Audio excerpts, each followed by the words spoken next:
is up, everyone?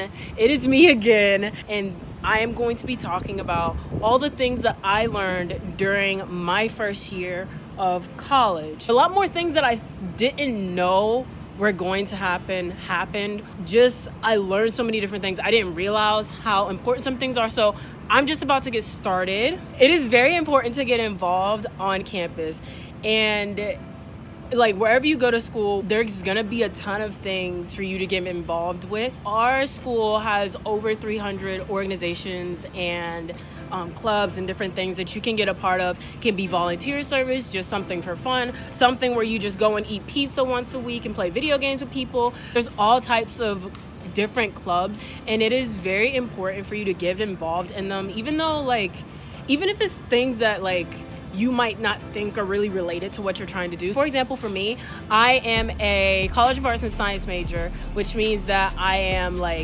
all into STEM, but the clubs that I'm involved with aren't always really involved with that. So for example, I did this thing called Residential Leadership Council. Absolutely loved it, and my entire purpose in that club was to help students within my residential community feel like they're at home. Don't be afraid to also reach out into something that isn't really in your niche, but you think that it's interesting to you. I think that a stigma about college in general is knowing how to manage yourself without someone else telling you when, what, how to do. So for example, homework assignments, optional, class, optional, meetings, optional, going to eat, optional. Everything is literally not an obligation, but it is an obligation, if that makes sense. So if you're sick and you can't get out of bed so you don't go to class one day, that's fine. But if you're ugh, I don't like that teacher, I don't want to go to class, you gotta learn how to realize how important what you're doing can contribute to the future. So in this case, you have to learn how to manage yourself, and that comes with managing your time wisely too. Of course, high school is very, very structured, and the transition into college is just so different. And even I feel like college is this middle ground where everything is literally so different compared to high school and compared to when you get into the workforce. Because high school and the workforce, you can spend your 9 to 5 at work or at school. After that, you go home, you do homework, or you cook, you take care of your kids, whatever. But honestly, college is just one day last semester, I could have had 5 classes or I could have had 1. And that drastic difference becomes, can you learn how to manage that extra time that you have since you only have 1 class a day? Can you learn how to use that time wisely to be productive? And sometimes it can be really hard because there's no one on your neck, like I said before. There's no one on your neck telling you, hey, you need to do this, you need to do this assignment, you need to turn this in. But you have to learn how to manage your time to be successful, whether it be related to your classes, your clubs, your organizations, anything. With that, like I just said, it's important to go and communicate with your friends and your professors and everything like that. But communication in general is just so important. If you don't communicate with people, you're going to feel left out, and there's not much you can really do about it. It's just you have to learn how to communicate with everyone. So even emails to professors, really, really important. There's times where I had questions that I'm in a lecture hall with 280 people, and I just can't raise my hand in class and ask the professor. I can't just go up after class. Maybe I have a class right after. Maybe I have work. If I have a question, if I have a need, I need to talk. I need to say something, because my teacher isn't going to understand that I'm confused about it. Another point that I have is to try not to drastically go through some type of revolutionary change because you started college. And the reason being is that when you're in college, you're no longer having to fit into a mold. You can go and hang out with whoever you want to hang out with.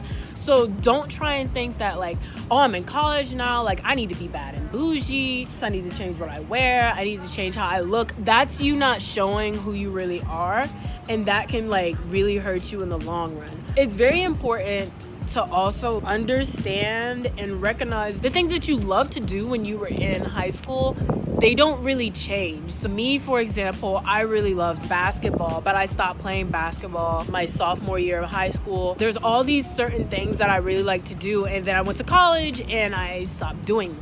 And I found myself being really stressed and sometimes upset because I just felt like I was missing something. I know that like one thing that I started to do my second semester of college was play basketball again. And I didn't realize how impactful that would be for me until I started playing again. I played in this thing called Sports Fest at my school for basketball, and literally I fell back in love with the sport and I couldn't help but like want to play more. So then I ended up playing in club basketball.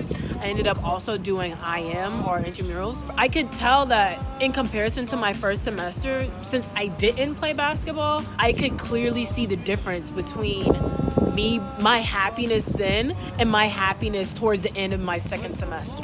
In general too, like working out is a really important thing. My next point is that you don't have to be perfect. And I know there's this like extreme standard in high school where like you gotta be a part of this many organizations, you gotta volunteer this many hours a year, you gotta be part of this friend group, you gotta always have A's, or you always have to have a 1600 on the essay. Like all of those standards when you go to college, not that they go away, but they're not as important to your success in your college experience as you may think they are.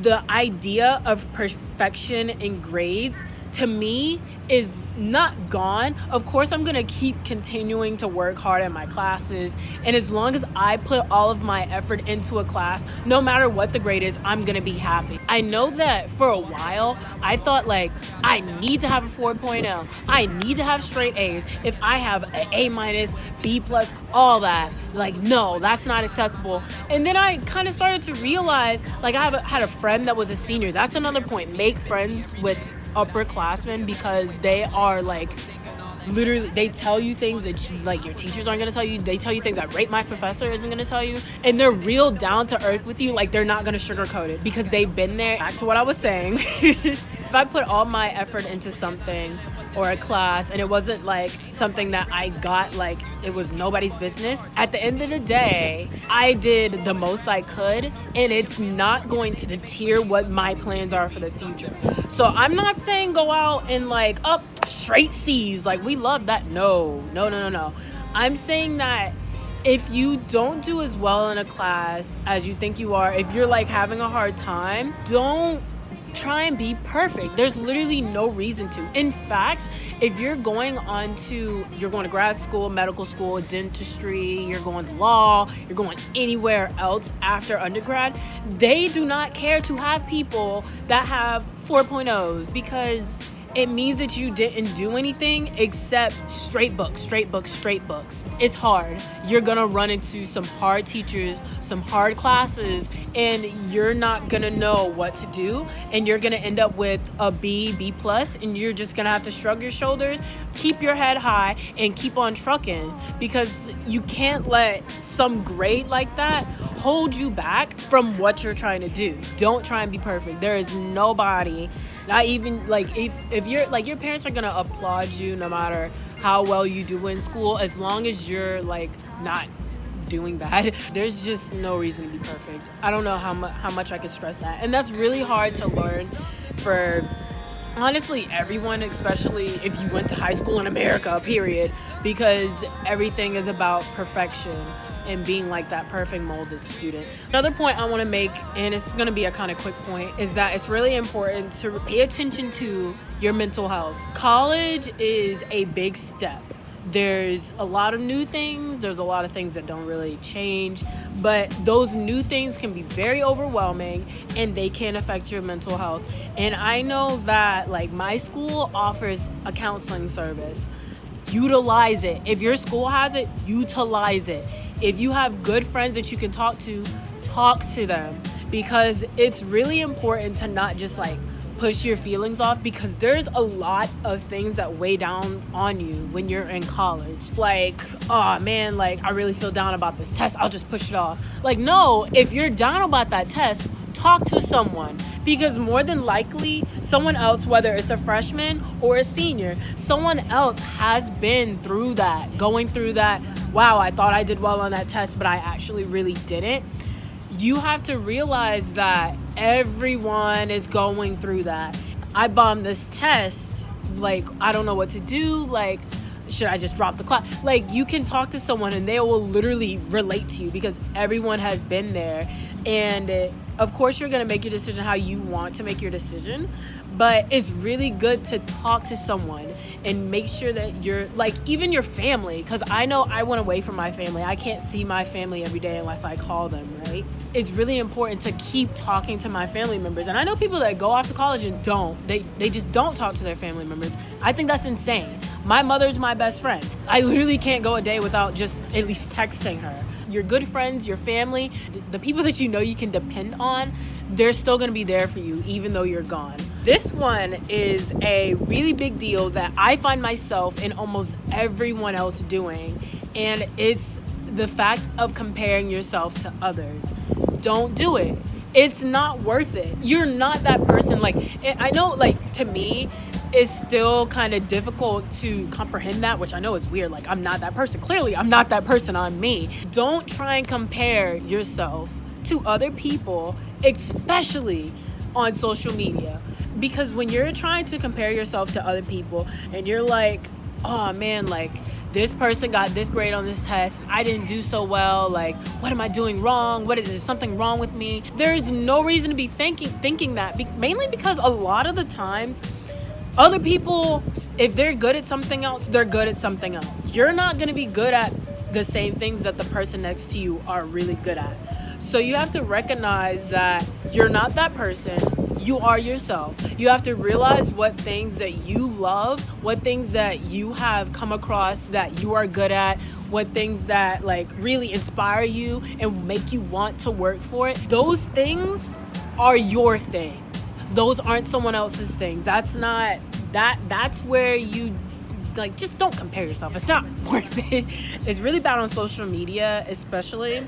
All you see on Friday and Saturday, Thursday, Friday, Saturday actually, is, oh, I went to this party. Oh, I went to this club. Oh, look at, I got my hair done. Look at my nails. You go on Instagram and you just scroll through and you're seeing all these people moving into their own house, getting married, and all this other stuff, but you're not at that stage of life. That's another thing. If you're around my age, I'm 19 right now, there is no rush for any of those things. There is no rush. You don't have to go rush and get a job. You don't have to go rush and get a car. You don't have to go rush. If you don't feel like you're ready for university, you think you need to stay home, gather yourself, and then go, then do it. Don't feel pressured by the people around you that you need to fit some mold that they're making for you, because at the end of the day, you are you, and you should not be controlled by someone else. Now, don't get me wrong, because you're going to hear advice from people all the time about you should do this, you should do that, you shouldn't do this, you shouldn't do that. But if you feel like that thing is right for you, or you feel that that thing is not right for you, that they are telling you to or not to do, you just got to do it. In college, a lot of the time, there's no risk in actually doing those things that you want to do and doing those things that you love, because really it's like a high risk, high profit. I'm still working on that myself, but yeah, it is so important for you to realize you cannot be sitting here trying to compare yourself to other people, because they can really affect your mental health. Like I said before, they can change the way you look at things. They can make you change your major or the things that you're interested in, and you're not even going towards something that you like. And that's not what you want to do in college, especially, is waste your time. At this point, you're paying for it. And whether you like it or not, like, you can be wasting money really easily. This is the most important point, and going to be the most difficult point for some people at least, is going to be one of the most difficult points to accept. And of course, I myself am working on it. I know a lot of people that I'm going to school with that is working on this as well. But it is so important that you start to learn how to love yourself. Learning to love yourself gives you a newfound appreciation and a newfound drive, ambition, determination, perseverance for the things that you want to do. I know it's like everyone talks about like, oh, I'm on my self-love journey. Like, it's hard, but it's really, really important, because that also goes along with like having the healthy mind, healthy body, healthy spirit, having good mental health. If you're not loving yourself, there's a lot of consequences that kind of domino with it. So it doesn't matter, like, you need to love everything about yourself too. Like, it can't just be like, oh, I'm smart, and that's where it stops. It can't just be I'm smart. You love the way you look physically, your face, beauty. You love the way your hair looks. You love the way you walk. You love the way you talk. You love the way you dance. Like, even those little things, like dancing with other people, like can contribute to bigger and greater things in the grand scheme of things. I know that's one that I will be working on, and if I ever record another one of these videos, this point will definitely be on there again. Last point that I'm gonna make, and that's probably a personal thing, like maybe not really a college note, but I guess an apology or disclaimer, that it is very hard to record YouTube videos and make vlogs and stuff like that while in college. I am so busy. Literally YouTube videos over my head. So I know I have friends that record vlogs for like little things, and then they make whole videos on them, and I need to get on that. So that's a personal thing. You guys that watch these videos, the few of you that do, you guys are always gonna love and support whatever I'm doing, and I know that is going to be a little difficult. It's a really big work in progress for me, and I'm going to try and do the vlogs more often, because I actually really like recording the videos. I like to see what you guys think, and I like to edit the videos too. So it's kind of like a hobby. That is going to be the end of this video. If you haven't already and you're really interested in these videos, you know someone that's interested in videos like these, like, comment, and subscribe. It's super important to do that. And if you have any comments, if you have any video recommendations, like, let me know. I'll see you guys later. Hope you enjoyed this video. And also, another quick note, if you're ever in the Miami area, you're looking for a photographer, I will 10 out of 10 recommend you visit my boy Reese, and this is actually his logo, Golden Photo Shoots. I will put his Instagram link somewhere, somehow, because I'm telling you, anytime it's golden hour, you be looking just like this, and them pictures be coming out just right.